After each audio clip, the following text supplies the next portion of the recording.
Previous videos on this, I recommend traders checking it out. But what I'm looking for, I'm just going to start over here. So this was from October of last year. We see a structural high, then a structural low. So I've chosen to start here only because the swing points are very clear to see. So we have a structural high, structural low, and then we have a structural high. Now, what's interesting about this, and I'm just going to break down how I think structure is quite simple to understand, but only if you apply it correctly. Now, when you look at market structure, what you want to look for is you have a dealing range high and you have a low down here. Now, the only time that this low becomes valid is when it breaks the previous high. And so what I often say to traders is you just want to draw an arrow like this. Now, it's a simple concept, but drawing an arrow gives you clarity on where the lows and highs actually are.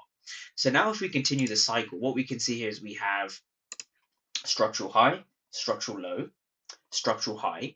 And now from here, this is our low. Now, the reason this is a low is because it went on to eventually break the previous high.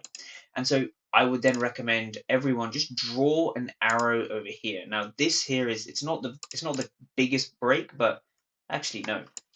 This is not going to be a breaker structure, right? So if you this here wouldn't be classed as a breaker structure. This is a wick break.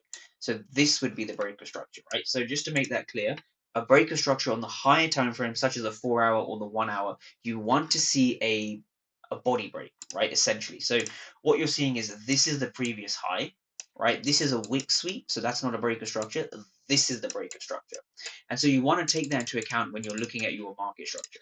So again, on the 4 hour time frame, just to go over the market structure again, this is the low that was responsible for breaking this previous high, and so this then becomes the high.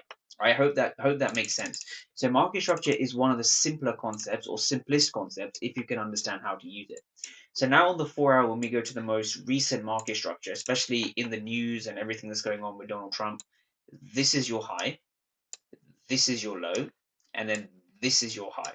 And so again, we're going to use the arrow approach. We're going to use that simple arrow approach, right? So this is a structural high. Now, I wouldn't bother marking. I think this is all internal structure. You can if you want, but it gets a bit messy. Structural high, structural low,